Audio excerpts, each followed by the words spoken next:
안녕하십니까. 전세계 계신 CBN 청취자 여러분, 하나님의 말씀으로 사랑과 행복 전하는 CBN 교과방송의 정수 인사드립니다. 안녕하세요. 김성진입니다. 네, 2025년의 끝, 그리고 2026년의 벽두에 저희가 서 있습니다. 우리 모든 청취자분들 새해 복 많이 받으시기를 진심으로 기원드립니다. 또 우리 목사님도 진짜 새해 복 많이 받으시기를 기원드립니다. 네, 우리 모두 행복한 새해가 되기를 저도 기원하겠습니다. 예, 목사님께서는 혹시 새해 소망이 있다면요? 새해 소망이요? 네. 새해 소망은 제 몸이 좀 더 건강해지는 것입니다. 어디? 운동을 꾸준히 열심히 해가지고, 네. 네, 이제 몸이 좀 더 건강하고, 건강한 몸으로 또 주의 사업을 잘 하는 것. 어디 아프신 건 아니시죠? 네, 뭐 그런 건 아닌데, 네, 네. 네. 불과 일주가 조금 지났나요? 지난 주에는 동중한 앞에 총회가 있었죠. 네네. 네, 이 총회에서 우리 김정건 목사님께서 동중한 앞회장으로 택함을 받으셨는데요. 김정건 목사님께서 훌륭한 영적 지도자가 될 수 있도록 우리 모든 청취자분들 아낌없는 성원과 기도를 해주셨으면 정말 좋겠습니다. 아울러 우리 김성진 목사님께서도 정말 한민호 목사님의 바통을 그대로 이어받으셔서 디지털 선교부장으로 부름을 받으셨더라고요. 네. 네, 혹시 뭐 남다른 각오가 있나요? 남다른 각오보다는 참 생각지 않은 일이 갑자기 이제 주어졌는데요. 한민호 목사님께서 그동안 해오신 정말 너무 소중한 사역들을 정말 잘 이어서 그 일을 잘 감당할 수 있도록 좀 많은 기도 좀 부탁드리겠습니다. 예, 우리 CBN 방송국의 목사님들이 이렇게 디지털 선교부장으로서 이렇게 부름을 받으니까 저는 특별한 자부심을 느낄 뿐만 아니라 우리 목사님들이 이 일을 잘 하실 수 있도록, 특별히 우리 한민호 목사님은 저 아프리카 지회 디지털 부장으로 가시잖아요. 네네, 서아프리카 지회 디지털 부장. 네, 우리 그 바통을 그대로 이어받으셔서 우리 김성진 목사님은 동중한 앞에 디지털 부장, 선교부장으로 이렇게 부름을 받으셨는데 이 사역을 통해서 우리 주의 복음 사역이 날로 번창될 수 있었으면 정말 좋겠습니다. 이를 위해서 우리 청취자분들 다시 한번 또 관심과 뜨거운 기도로 응원해 주시기를 부탁드리고요. 모쪼록 새해에는 우리 모든 청취자분들 가정마다 활기가 넘치고 하나님께서 주시는 풍성한 복을 얻기를 진심으로 바래 봅니다. 특히 새해에는 붉은 말의 해더라고요. 말하면은 달리는 힘이 느껴지잖아요, 그죠? 네. 우리 청취자분들이 하시는 모든 일들이 앞으로 쭉쭉, 특별히 우리 목사님들 하시는 사역도 앞으로 쭉쭉 잘 달려나가게 되기를 간절히 축원드립니다. 이번 2026년을 여는 첫 기는 빌립보서와 골로새서에 대한 말씀이더라고요. 네. 바울의 대표적인 옥중 서신인데 어떤 말씀일까요? 네, 이 빌립보서와 골로새서는 말씀하신 것처럼 둘 다 바울이 감옥에 있을 때 쓰여졌다는 공통점이 있죠. 바울은 복음을 전하기 위해 정말 끊임없이 움직입니다. 아까 말해 또 말씀을 하셨는데 정말 말처럼, 건강한 말처럼 열심히 전생에 복음을 전하기 위해 열심히 달렸는데요. 이 안디옥에서 출발하여서 소아시아를 지나 유럽에 이르기까지 바울은 그의 발이 닿는 곳이면 어디서든지 복음을 전했죠. 그런데 그가 감옥에 갇혔다는 말은 그의 발이 이제는 묶였다는 겁니다. 이처럼 감옥은 바울의 사역을 멈추게 만드는 거대한 장벽이었죠. 그런데 그의 발이 묶이자 이번에는 그의 글이 움직이기 시작합니다. 감옥에 갇힌 바울은 빌립보와 골로새 지역의 성도들에게 글로써 복음을 전하고 그 글을 통해서 성도들은 복음의 핵심인 예수 그리스도를 더 선명하게 보게 되는 것이죠. 네, 어떤 면에서 이 발로 다니는 것보다 글로 가는 네. 게 더 빠를 수도 있었겠네요. 맞습니다. 더 빠르고 어찌 보면 더 많은 사람들에게 동시다발적으로 말씀을 전할 수 있는 좋은 방법인데요. 그러니까 이 시대의 디지털 사역이네요. 여기서 우리는 크게 두 가지 사실을 보게 되는데요. 첫째는 하나님의 구원 사명은 불가능성이 곧 하나님이 일하시는 방식이라는 겁니다. 이 땅끝까지 복음을 전하라 라는 이 사명은 바울이 결코 홀로 감당할 수 없는 것이었죠. 인간의 눈으로 볼 때는 절대 불가능한 일입니다. 심지어 그는 복음을 전하다가 감옥에 갇혔으니 뭐 이제는 더 이상 복음이 세상으로 뻗어나갈 수 없게 되는 것처럼 보였죠. 하지만 하나님께서는 바로 그 불가능해 보이는 상황 속에서 당신의 능력을 나타내십니다. 사명이 불가능해 보일수록 우리는 하나님을 더 의지하게 되고 결국 하나님께서 그 사명을 이루신다는 것을 우리는 고백을 하게 되는 것이죠. 그런 의미에서 우리는 옥중에서 쓰여진 이 두 권의 책을 통해서 인간의 불가능성을 통해 일하시는 하나님의 방식을 보게 되는 것입니다. 불가능성은 실패의 이유가 아니라 오히려 이 믿음이 작동하는 자리이기 때문이죠. 둘째로 우리는 하나님께서 우리에게 맡기신 사명은 모두를 회심시키는 것이 아니라 모두를 향해 복음을 전파하는 것이다 라는 점입니다. 이 골로새서 1장 23절에서 바울은 이 복음은 천하 만민에게 전파되었다 이렇게 이야기를 하는데요. 이것은 사명을 맡은 자의 역할은 어떤 모두가 다 이 복음을 받아들이도록 해야 된다라는 어떤 결과를 통제하는 것이 아니라 이 증언에 충실한 것임을 보여주고 있다는 것입니다. 복음을 전할 때 우리의 고민은 저 사람이 거절하면 어떡하지? 내가 복음을 전했는데 예수님 안 믿으면 어떡하지? 이제 이런 게 우리의 고민이잖아요. 그러나 그의 마음을 움직이시는 분은 성령이시죠. 그건 그분의 역할이십니다. 그래서 우리는 그 복음을 그들이 들을 수 있도록 전하기만 하면 되는 것이죠. 그런 의미에서 우리는 결과로부터 자유로울 필요가 있다는 겁니다. 뭐 침례 몇 명 줬냐에서 벗어나서 나는 지금 복음을 전하고 있는가? 라는 질문에 초점을 맞춰야 한다는 것이죠. 그럼 지금부터 우리 빌립보서와 골로새서를 통해서 그 속에 담겨진 복음과 그를 통해 역사하시는 하나님의 능력을 우리 한 기 동안 함께 살펴보도록 하겠습니다. 예, 복음이 전해지는 곳마다 목사님께서 말씀하시는 그런 과정들이 다 있는 것 같아요. 우리나라도 복음이 처음 들어왔을 때 조선시대에 들어왔잖아요. 영조 때. 근데 200년 동안 거의 200년 동안 5번의 이 사화를 겪게 되죠. 이런 고충 속에서 복음이 계속 확산될 수 있었던 것은 그 핍박을 받으면서도 이 글로써 때로는 기관으로 때로는 이 전파 선교로 지금까지 우리가 이렇게 믿을 수 있는 복음의 자리에 설 수 있도록 그분들의 헌신이 있지 않았나 그런 생각이 듭니다. 이번 한 기 동안 빌립보서와 골로새서를 통해서 우리의 마음이 그리스도께서 가장 중심이 되고 있는지 다시 한번 기본적인 것을 살필 수 있는 그런 시간이 될 것 같습니다. 자, 오늘은 골로새서 그리고 빌립보서를 여는 첫 번째 시간인데 제목은 박해받으나 버림받지 않음이라고 하는 제목입니다. 먼저 기억절 말씀 읽어드리겠습니다. 주 안에서 항상 기뻐하라. 내가 다시 말하노니 기뻐하라. 빌립보서 4장 4절 말씀이었습니다. 이 말씀할 때 사실은 바울이 기쁠 수 있는 상황이었나요? 어떻습니까?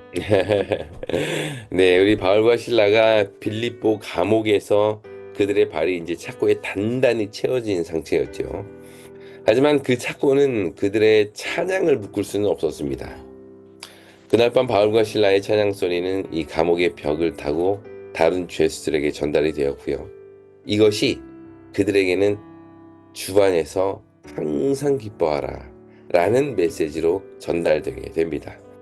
이처럼 바울은 고난이 사라졌기 때문이 아니라 고난 중에도 기뻐합니다. 비록 바울의 발은 묶여 있어도 그들의 마음은 자유로울 수 있었던 것이죠. 왜냐하면 이러한 현실 너머에 계시는 하나님께서 내 삶을 붙들고 계시다는 것을 그들은 믿었기 때문입니다. 이번 1과에서는요, 이처럼 고난 중에서도 기뻐할 수 있었던 바울의 모습과 그것을 통해서 우리가 배울 수 있는 교훈이 무엇인지를 함께 살펴보도록 하겠습니다. 예, 바울과 실라의 모습을 보면은 이 믿음의 능력과 힘은 문제를 대하는 태도에서 나타나는 것 같은 생각이 들어요. 예, 오늘 이 고난 중에 바울과 실라는 어떻게 믿음을 나타내는지 오늘 말씀을 통해서 이 복음 사역에 대한 기본적인 자세 그리고 하나님의 능력에 대해서 한번 생각해보는 시간이 될 것 같습니다. 그럼 말씀에 앞서 참여 듣고 시작합니다. 여기는 말씀의 방송 CBN 코리아입니다.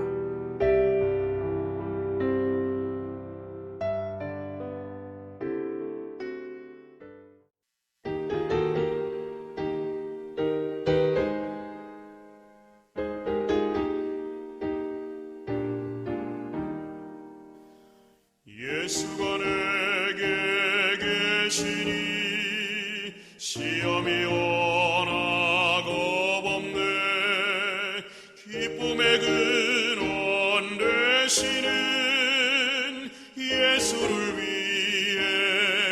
맙시다. 날마다 주를 섬기며 갈수록 주를 찬양해 그 사랑 안에 살면서 딴 길로 가지 맙시다. 예, 찬미 잘 들었습니다. 이로써지는 그리스도를 위해 갇힌 자 바울이라고 하는 제목인데요. 어떤 말씀일까요? 네, 바울은 에베소서 3장 1절에서 자신을 이렇게 소개합니다. 이러므로 그리스도 예수의 일로 너희 이방인을 위하여 갇힌 자 된 나 바울이 말하거니와. 네, 바울은 여기서 자기 자신이 예수 그리스도의 일로 갇힌 자 되었다. 이렇게 이야기를 하는데요. 이 표현은 빌레몬서 9절에도 비슷한 표현이 나옵니다. 그는 말하기를 예수 그리스도를 위하여 갇힌 자 되었다. 이런 표현을 쓰죠. 이 두 절 모두에서 바울은 스스로를 예수 그리스도를 위해 내가 갇혔다. 이렇게 말합니다. 그는 여기서 누가 나를 가두었는가가 아니라 내가 누구를 위해 갇혀 있는가에 집중하고 있다는 것입니다. 그는 감옥이라는 이 답답한 현실에 초점을 맞추기보다는 오히려 자신의 현실과 이 그리스도의 관계성을 강조하고 있는 거죠. 우리는 여기서 너무도 중요한 한 가지 교훈을 보게 되는데요. 그건 바로 이 사람의 초점이 어디에 맞춰져 있느냐에 따라 현실에 대한 해석이 전혀 달라진다는 겁니다. 만약 감옥이라는 이 암담한 현실에 초점이 맞춰져 있다면 자신의 억울함이나 분노 또는 복음 사역이 멈추게 된 것에 대한 아쉬움을 이야기했겠죠. 야, 내가 지금 감옥에 갇혀 있어서 복음을 전할 수가 없다. 참 아쉽다. 뭐 이런 얘기를 했을 텐데 바울은 오히려 이 모든 순간을 그리스도와 연결시켜서 바라보고 있습니다. 내가 갇혀 있는 것도 그리스도께 영광이요. 지금 이 순간도 내게 주어진 사역의 시간이다라고 그는 생각을 했던 것이죠. 그러므로 바울에게 감옥은 하나님의 일을 멈추는 공간이 아니라 이 하나님께서 일하시는 방식이 바뀐 또 다른 선교 현장이라고 그는 생각했던 것입니다. 그 결과 그는 감옥에서 이 네 권의 옥중서신 에베소서, 빌립보서, 또 골로새서와 빌레몬서를 집필하게 된 것이죠. 당시 사람들은 바울이 감옥에 갇히지 않았더라면 더 많은 일을 했을 것이라고 생각할 수도 있겠지만 오히려 바울은 감옥이라는 공간을 통해서 지금까지 이어져 내려오는 이 네 권의 귀한 메시지를 완성할 수 있었던 것입니다. 빌립보서는 몇 가지 표현들을 통해 이 바울의 투옥지가 로마였다라는 것을 좀 보여주는데요. 그는 빌립보서 1장 3절에 보면 온 시위대에 복음이 전해졌다라고 이제 표현을 하고 있고요. 또 같은 책 빌립보서 4장 22절에서 보면 가이사의 집에 있는 성도들에게 인사한다라고 이게 안부를 전하는 내용이 나오죠. 이렇게 이 시위대 또 가이사의 집 이런 표현들을 통해서 아 지금 바울은 로마에 갇혀 있구나라는 것을 우리에게 보여줍니다. 그런데 사실 이 표현들은 단순히 바울이 지금 어디에 있는지에 대한 지리적 정보를 주는 것만으로 그치는 것이 아니라 우리 한 가지 되게 중요한 메시지를 보게 되는데 지금 갇힌 바울을 통해서 복음이 어디까지 도달되었는지를 보여줍니다. 예를 들어 그는 갇힌 자였지만 그 상황이 오히려 이 황제를 지키는 병사들 그리고 황실 종사자들에게까지 복음이 침투되어 있다는 것, 그들에게 복음을 전할 수 있는 계기가 되었다는 것을 이 메시지를 통해서 보게 되는 것이죠. 이로써 갇힌 자 바울을 통해서 복음이 이 로마 제국의 심장부 한가운데에 선포되고 있음을 이 표현들을 통해서 보게 되는 것입니다. 여기서 우리는 이 매 순간을 우리의 삶의 매 순간을 그리스도와 연결하여 해석하는 이 바울의 모습을 통해 중요한 교훈을 얻게 됩니다. 감옥이라는 어두운 현실 역시 그리스도와 연결된 상태라면 그곳이 그 사역지라는 것이죠. 오늘날 우리가 겪고 있는 다양한 일들과 고난들이 있을 것이라고 생각이 되는데요. 이런 상황에서 현실의 고난에 집중하는 대신에 이 상황이 그리스도와 어떤 관련이 있는가에 우리가 집중한다면 우리는 고난 속에서 역사하시는 하나님을 보게 될 것입니다. 그렇게 될 때 우리도 바울처럼 자기 스스로를 억울하게 갇힌 자, 나 바울은 이 아니라 그리스도를 위하여 갇힌 자 바울은 이라고 정의할 수 있게 될 것입니다. 예, 1월 소지는 그리스도를 위해 갇힌 자 바울이라고 하는 제목이었는데 사람들은 생각할 수 있죠. 또 그리고 어쩌면은 주변에 있는 사람들도 바울이 이제 감옥에 갇혔기 때문에 복음 사역이 이제 멈춰지겠구나라고 생각했지만 목사님 말씀하신 대로 발은 묶였지만 그 외에 다른 것들은 묶이지 않고 오히려 복음 사역에 패러다임의 전환이 온 거예요. 그렇죠? 그렇기 때문에 결국 하나님의 사역은 멈추지 않았다. 그리고 오히려 더 크게 왕성하게 복음을 전할 수 있는 새로운 패러다임의 전환이 시작됐다. 그런 생각이 듭니다. 그러고 보면은 사람이 무엇을 바라보느냐가 되게 중요한 것 같아요. 네. 부조화 선지자도 그 책에도 바라보는 대로 변화하는 것이 사람의 마음의 법칙이라고 그랬는데 진짜 그런 것 같습니다. 사람이 무엇에 집중하느냐, 문제에 지나치게 집중하게 되면 근심하게 되잖아요. 그러다 보면 스트레스 때문에 몸도 마음도 고달플 때가 많고 또 병들 때가 많은데 그런데 이 근심이라는 게 영어로 worry잖아요. worry. 네. 근데 그 어원을 살펴보니까 목을 조르다라는 뜻에서 그 말에서 왔다고 하더라고요. 그러니까 그래서 그런지 근심을 독일어로 뭐라 그러는지 아세요, 목사님? 뭐라 그러죠? 조르게라고 그런답니다. 조르게. 조르게?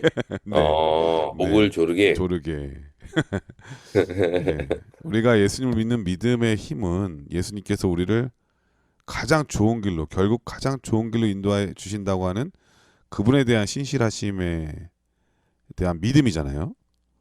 이 믿음이 올 한 해 우리 모든 청취자분들의 삶을 붙들게 되시기를 진심으로 축원드립니다. 월요일 서지는 아멘. 사슬의 메인 바울이라고 하는 제목인데요. 어떤 말씀일까요? 네, 바울은 고린도후서 4장에서 이 자신이 감옥에 갇혔을 때를 회고하면서 이런 고백을 하는데요. 고린도후서 4장 7절부터 10절에 있는 말씀을 함께 보시겠습니다. 우리가 이 보배를 질그릇에 가졌으니 이는 심히 큰 능력은 하나님께 있고 우리에게 있지 아니함을 알게 하려 함이라. 우리가 사방으로 우겨쌈을 당하여도 쌓이지 아니하며 답답한 일을 당하여도 낙심하지 아니하며 박해를 받아도 버림받지 아니하며 거꾸로 뜨림을 당하여도 망하지 아니하고 우리가 항상 예수의 죽음을 몸에 짊어짐은 예수의 생명이 또한 우리 몸에 나타나게 하려 함이라. 네, 먼저 바울은 스스로를 여기서 질그릇이다 이렇게 표현을 하지요. 질그릇은 사람들의 시선을 끄는 그 어떤 외형적 아름다움이 없는 그릇입니다. 화려하지도 않고 또 그 재료가 값진 것도 아니죠. 그래서 사람들의 눈에는 크게 가치 없어 보이기까지 합니다. 하지만 이 질그릇의 가장 큰 강점이 있는데요. 그건 바로 그 속에 담긴 보배를 그 어떤 그릇보다도 더 분명하게 드러낼 수 있다는 겁니다. 마치 밤이 어두우면 어두울수록 그 밤하늘에 떠 있는 별이 더 밝게 빛나는 것처럼 질그릇이 더 연약하면 연약할수록 그 속에 담긴 보배는 더욱 빛나는 것이죠. 이러한 질그릇의 연약함은 오히려 하나님의 능력을 나타내고자 하는 하나님의 전략입니다. 그러니까 미련한 것들로 지혜 있는 자들을 부끄럽게 하시고 또 약한 것들로 강한 것들을 부끄럽게 하시는 하나님의 전략. 그것이 바로 이 질그릇이라는 것인데요.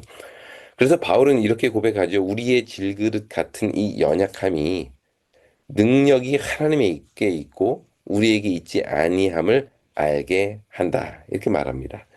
이것이 우리를 부르시고 사용하시는 하나님의 전략인 것이죠. 이것을 깨닫는 자는 질그릇의 부족함도 또 질그릇이 처한 암담한 현실도 아무런 문제가 되지 않습니다. 오히려 그럴수록 그 속에 담겨져 있는 보배가 더욱 빛나게 되기 때문이죠.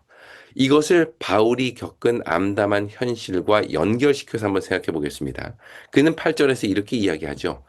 우리가 사방으로 우겨쌈을 당하여도 쌓이지 아니하며 답답한 일을 당하여도 낙심하지 아니하며 바울은 자신이 사슬에 매여 있음에도 불구하고 그 현실이 결코 자신을 낙담시키지 못한다. 이렇게 말합니다. 어떻게 이게 가능했을까요? 그는 그 이유를 이렇게 말합니다. 10절에서 우리가 항상 예수의 죽음을 몸에 짊어짐은 예수의 생명이 또한 우리 몸에 나타나게 하려 함이라. 예, 자신이 겪은 이 모든 고난은 오히려 예수의 생명이 우리 몸에 나타나게 하는 것이다. 이렇게 말합니다. 이게 무슨 뜻일까요? 예수님은 십자가 고난 이후에 부활의 영광을 맛보셨습니다. 그러니까 바울은 바로 이와 같은 일이 그리스도 안에서 고난을 받는 자, 그리스도를 위하여 갇힌 자, 10절 표현을 빌리자면 예수의 죽음을 몸에 짊어진 자, 이런 고난 중에 있는 자들은 예수의 부활의 생명 또한 그 몸에 나타나게 될 것이다. 라는 이야기를 하는 것이죠. 이처럼 바울에게 있어서 고난은 분명한 목적을 가진다고 그는 생각을 했습니다. 그것은 바로 고난 이후에 있을 부활의 영광을 누리게 하는 것인데요. 이것이 바로 바울이 사방으로 우겨쌈을 당하여도 쌓이지 않고 답답한 일을 당하여도 낙심하지 않을 수 있었던 이유였던 것입니다. 우리는 바울과 같이 우리의 발이 사슬에 묶이고 감옥에 갇히고 박해를 받는 상황은 아니라 할지라도 우리 각자가 처한 암담한 상황이 마음을 내려 누를 때가 있습니다. 발이 착고에 매인 것처럼 내 주변의 현실이 우리를 옴짝달싹 못하게 옥죄올 때가 있죠. 하지만 우리가 그 상황에 압도되지 않을 수 있는 이유는 고난 이후에 부활의 영광이 있기 때문임을 우리는 알기 때문입니다.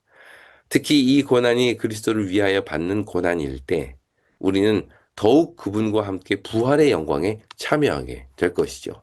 그리스도를 가두었던 무덤문이 그를 땅에 영원히 묶어둘 수 없었던 것처럼 우리가 겪는 고난은 결코 우리를 사슬에 묶어둘 수 없다는 것입니다. 이것이 우리가 우겨쌈을 당하여도 쌓이지 않는 이유인 것이죠. 이 담대한 믿음이 오늘 우리 모두에게 충만하게 되기를 간절히 바랍니다. 예, 월요일 소지는 사슬의 메인 바울이라고 하는 제목이었는데요. 그의 고백의 말이 정말 멋지네요. 자신에게 있어서 가장 연약한 순간, 가장 어려운 순간도 예수님의 생명의 능력을 나타내기에 가장 적합한 시기라고 하는 것을 드러내는 거잖아요. 그러고 보면 우리 믿음의 사람들이 가장 연약한 순간, 바로 죽음을 앞둘 때잖아요. 바로 그 순간에도 그 소망을 드러내는 순간은 바로 이 바울의 모습과 똑같은 모습이 아닌가 그런 생각이 듭니다. 특별히 목사님께서 바울은 자신의 처지를 지금 말하면서 자신을 질그릇에 비유를 했잖아요. 그렇죠? 네네. 저는 그 비유가 너무나 멋있는 것 같아요. 일단 질그릇은 기원이 흙이잖아요.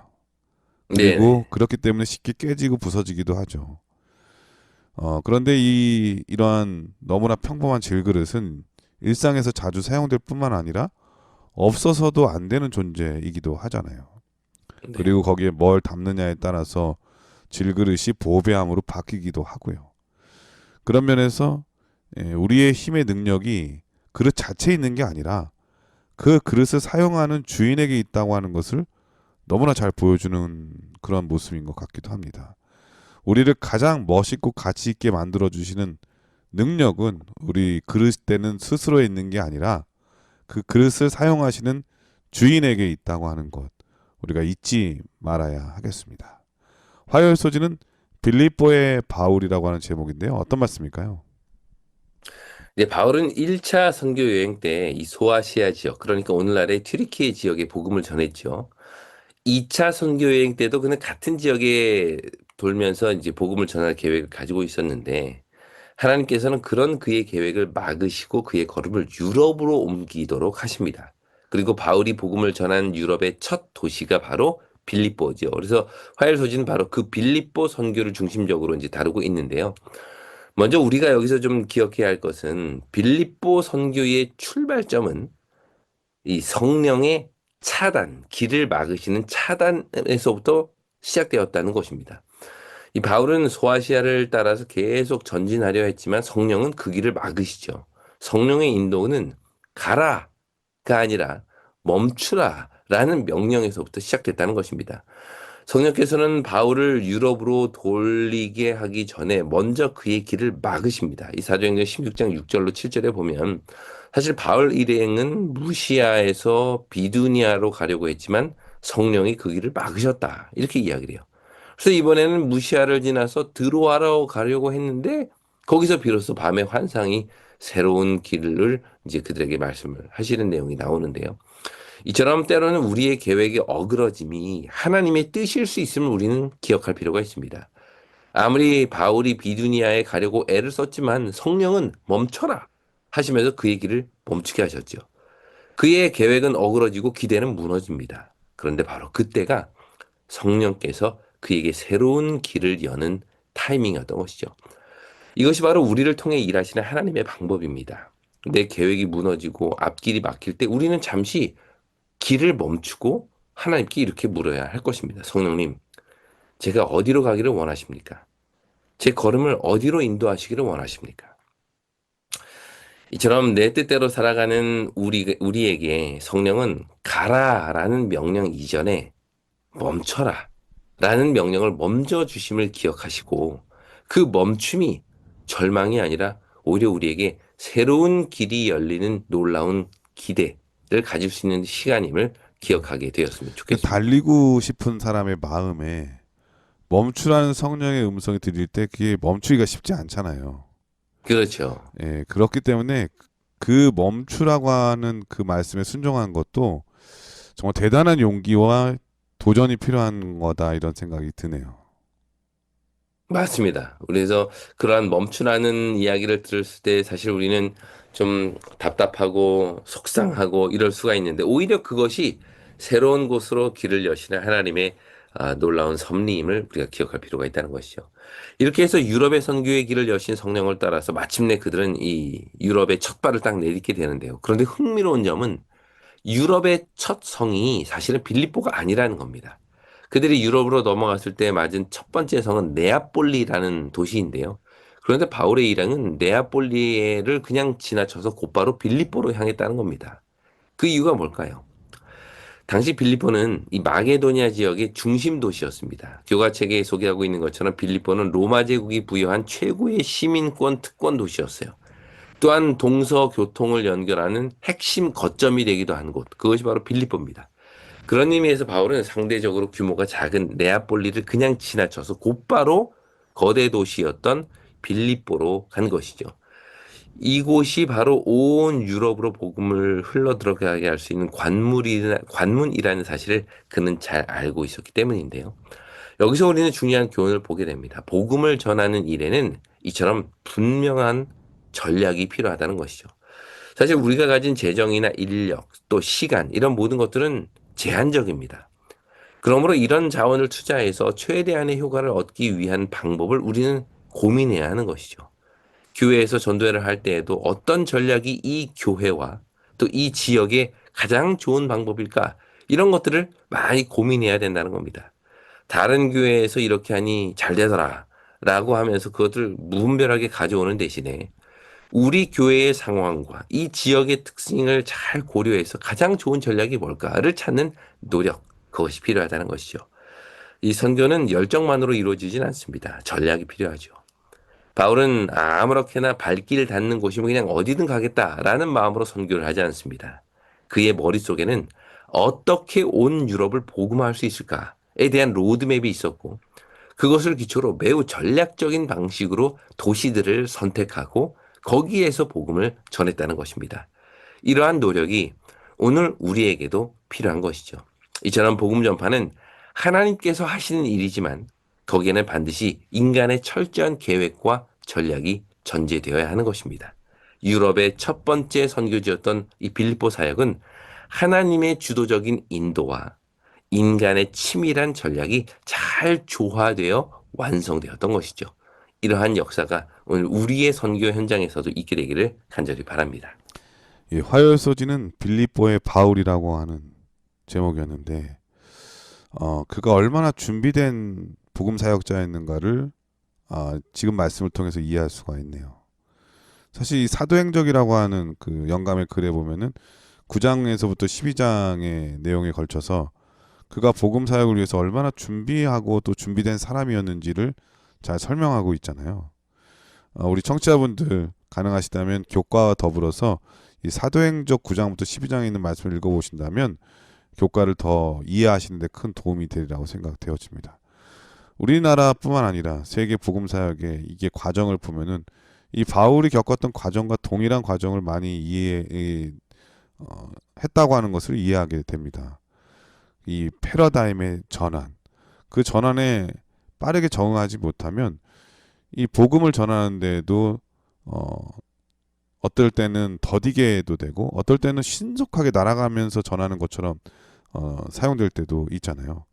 이 전파 선교가 그런 것 같아요. 요즘에는 한 사람이 다녀서 복음을 전하는 것보다 이 전파를 통해서 전 세계적으로 전할 수 있는 그러한 계기도 되잖아요. 이 바울의 성령의 인도하심을 따라서 멈춤은 그의 사역에 있어서 새로운 도전과 변화를 보여주기도 한다는 생각이 듭니다. 무엇보다도 그가 그렇게 할 수 있었던 것은 준비된 사람이었기 때문에 그런 거죠. 그러니까 세상을 바꾸는 사람들도 보면은 준비된 사람이란 생각이 들어요. 우리 세계를 좀 변화를 줬다고 하는 사람 중에 한 사람을 꼽으라면 스티브 잡스를 뽑을 수 있잖아요. 네. 네, 그는 완전히 디지털 혁명을 통해서 세상을 바꾼 사람이었는데 그는 이렇게 관련된 책을 보게 되면은 그는 이 단 5분의 데모를 위해서 수주일 동안 리허설을 엄청나게 자주 반복을 했다고 그래요.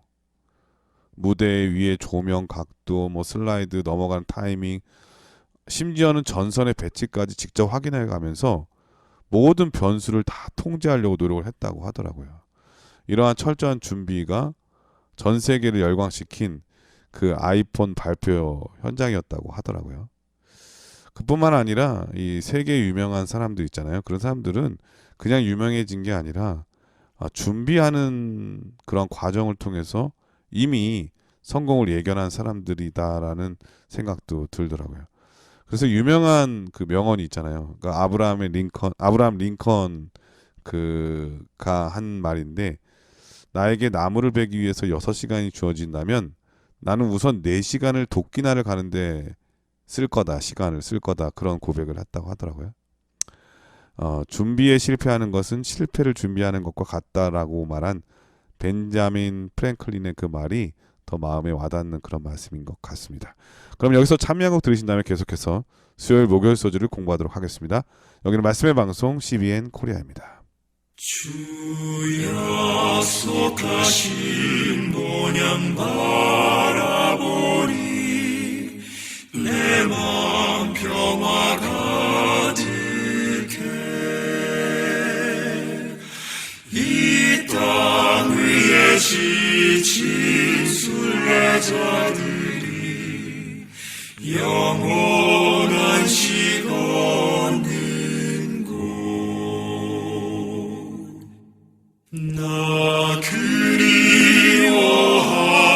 그리워하는 맘에 사무쳐 시온 진주문 들어가려네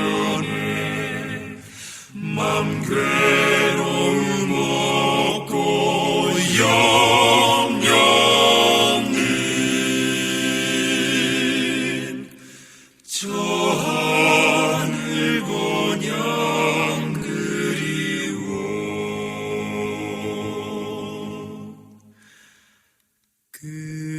그리운 저 하늘 나가기 원해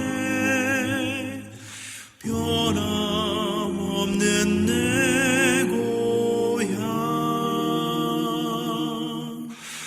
이 땅의 성도들 기쁘게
예, 수요일 서지는 바울과 골로새라고 하는 제목인데요. 어떤 말씀일까요?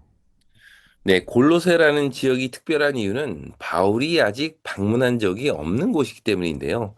바울이 방문하지 않고 편지를 보낸 두 곳이 있는데 하나는 로마이고요. 또 하나는 요 골로새입니다. 골로새 지역의 교회를 설립한 사역자가 바로 에바브라인데 그렇다면 이 에바브라라는 사람은 어떤 사람인가? 또 어떻게 이렇게 복음을 전하는 사역자가 되었나? 이런 궁금한 점이 듭니다. 사실 근데 그 내용이 정확히 성경에 나오진 않지만 이 몇 가지 성경에 나오는 파편들을 모아보면 아, 그가 어떻게 사역자가 되었는지를 좀 추측해 볼 수 있는데요. 첫째는 일단 에바브라는 골로새 출신입니다. 골로새서 4장 12절에 보면 바울은 에바브라에 대해서 너희에게서 온 에바브라라고 이야기를 해요. 이것은 그가 골로새 출신이다라는 것을 우리가 짐작할 수 있게 만들어주고요. 또 하나는 골로새라는 그 지역은 에베소와 가까운 도시라는 겁니다. 그러니까 에베소로부터 약 동쪽으로 160km 정도 떨어진 곳에 위치해 있는데요.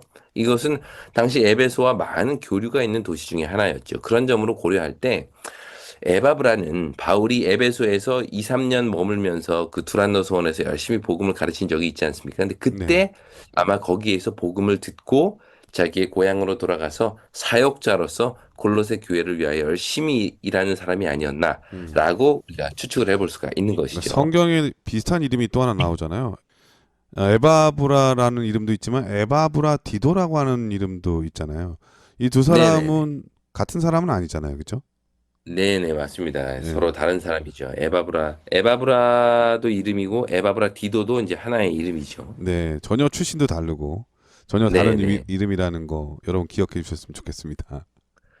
이처럼 이 복음 전파의 핵심은 어떤 한 사람의 영적인 활동이라기보다는 사람을 세워서 복음이 다른 곳으로 흘러가게 만드는 이 구조, 이것을 만드는 데 있다고 우리는 보게 됩니다. 바울이라는 한 개인은 사실 물리적인 한계를 가지고 있죠. 그가 모든 곳에서 모든 사람에게 복음을 전할 수 없습니다. 그러므로 바울은 에베소라는 거점을 만들고 그곳에서 에바브라와 같은 이 현지 사역자들을 잘 훈련시켜서 그들이 또 다른 지도자로서 가서 복음을 전할 수 있도록 성장시키게 만든 것이죠. 이것은 오늘날 우리 교회의 사역의 방향성을 아주 보여줍니다. 한 교회 목회자의 역할은 본인이 교회의 모든 일을 다 하는 것은 아니겠죠. 방문하고 설교하고 가르치고 전도하고 이 모든 일을 한 사람이 하기에는 물리적인 한계가 있습니다. 그러므로 각 교회는 또한 새로운 사역자들을 발굴하고 그들을 교육하고 훈련해서 더 넓게 더 많은 사람들에게 뻗어나갈 수 있도록 준비시키는 일을 해야 한다는 것을 우리는 이 바울과 에바브라와의 관계를 통해서 또 에베소와 골로새의 어떤 사역들을 통해서 보게 되는 것입니다. 이렇게 바울로부터 가르침을 받은 에바브라는 자신의 고향인 골로새로 돌아가 사역을 시작하는데요. 에바브라의 골로새 사역을 보면 두 가지 특징이 있어요. 첫째, 그 에바브라는 기도하는 사람이었음을 여기서 보게 됩니다. 골로새서 4장 12절에 보면 그가 항상 너희를 위하여 애써 기도했다라고 바울이 이야기를 해요. 복음을 전하고 목양하는 일은 이처럼 이 기도의 능력으로 이루어집니다. 간절히 기도하는 지도자를 통해서 하나님은 당신의 뜻을 이루시는 것이죠. 에바브라는 자신에게 맡겨진 사역을 위해 늘 하나님께 기도하며 애써 기도하며 또 그 기도는 풍성한 열매로 응답이 됩니다. 이것이 바로 에바브라의 첫 번째 사역의 특징이고요. 두 번째 특징은요. 에바브라의 사역은 이 골로새 지역에만 국한되지 않았다는 겁니다. 골로새서 4장 13절에 보면 그가 즉 에바브라가 너희와 그러니까 너희는 골로새겠죠. 너희와 라오디게아에 있는 자들과 히에라볼리에 있는 자들을 위하여 많이 수고하였다. 이렇게 이야기를 해요. 이처럼 에바브라는 골로새를 중심으로 주변에 있는 여러 지역들을 순회하면서 복음을 전하고 교회를 돌보는 방식으로 목회를 했다는 것을 보게 되는 것입니다. 이것을 통해서 우리는 기도하는 사역자의 중요성과 더불어서 이 사역의 지경을 점점 넓혀가는 것의 필요성을 보게 되는데요. 에베소가 하나의 거점이 되어서 골로새를 비롯한 다른 도시의 복음을 전한 것처럼 에바브라도 골로새 중심을 통하여 그 지역의 거점이 돼서 지역에 있는 다른 도시들에게 복음을 전하는 어떤 본부로서의 성장을 이루었다는 것을 보게 되는 것이죠. 이것이 이 땅끝까지 복음을 전파하라는 사명을 받았던 이 초대교회가 가진 선교 전략이었던 것입니다.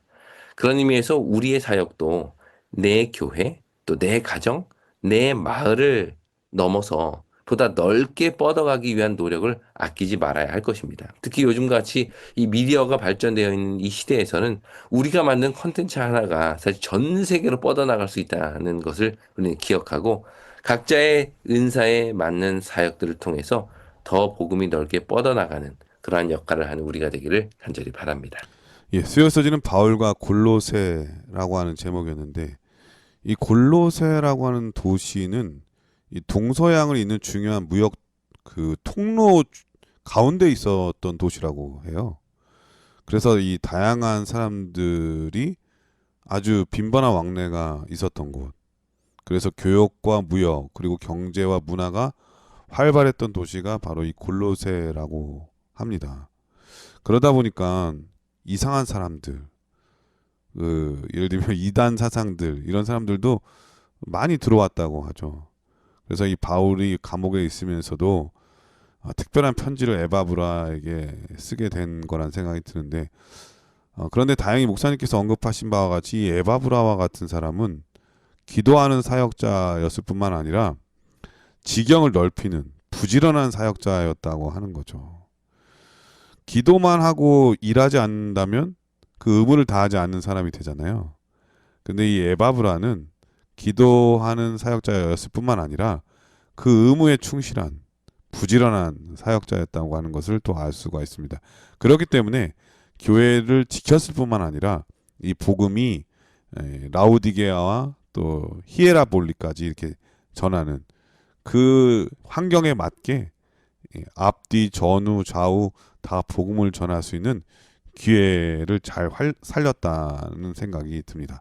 그러므로 하나님의 복음을 받드는 우리는 기도하는 사역자가 될 뿐만 아니라 그 복음을 부지런하게 전할 수 있는 부지런한 일꾼의 사역자도 돼야 되겠다는 그런 생각이 드네요. 목요일 소지는 빌립보 교회와 골로새 교회라고 하는 제목인데 어떤 말씀일까요? 네, 바울은 빌립보서와 골로새서를 시작하면서 그 편지를 받는 수신자를 이렇게 표현을 하죠. 골로새서 1장 2절에 보면 골로새에 있는 성도들 곧 그리스도 안에서 신실한 형제들에게라고 되어 있는데요. 사실 이게 우리말 번역에 보면 이 가운데 곧이라는 표현이 있기 때문에 여기 골로새에 있는 성도들과 곧 그리스도 안에서 신실한 형제들이 마치 같은 대상처럼 보입니다. 그런데 이 헬라 원문을 보면 이 둘은 분명하게 구별이 됩니다. 원문을 문자적으로 번역을 해보면 골로새의 성도들 그리고 신실한 형제들 이렇게 돼 있어요. 그러니까 성도들과 신실한 형제들은 서로 좀 다른 대상을 가리키는 것이죠. 이러한 구분은 빌립보서 1장 1절에도 분명히 나타나는데요. 1절에 보면 빌립보에 사는 모든 성도와 또한 감독들과 집사들에게 편지한다. 이렇게 되어 있습니다. 그러니까 골로새서에서 말한 신실한 형제들, 이 사람들은 바로 빌립보에서 말하는 감독과 집사들, 즉 그 교회의 영적 리더들을 가리키는 표현이다라고 이해할 수가 있겠죠. 같은 환경 속에서 수신을 하다 보니까 네네. 비교해 보면은 그 대상이 누군지 확실히 알겠네요. 아, 네, 그렇습니다. 근데 이 표현은요, 사실 우리에게 두 가지 중요한 사실을 보여주는데, 첫째는 바울은 복음을 받아들인 각 교회의 구성원들을 성도라고 표현했다는 점입니다. 이 성도라는 말은 사실 오늘날 우리에게 되게 익숙한 표현이잖아요. 그냥 교회 다니는 사람들이 우리는 다 성도라고 이제 부르고 있는데, 네. 하지만 성경이 말하는 성도, 즉 거룩이라는 개념은 세상과 구별됨을 강조한 표현입니다.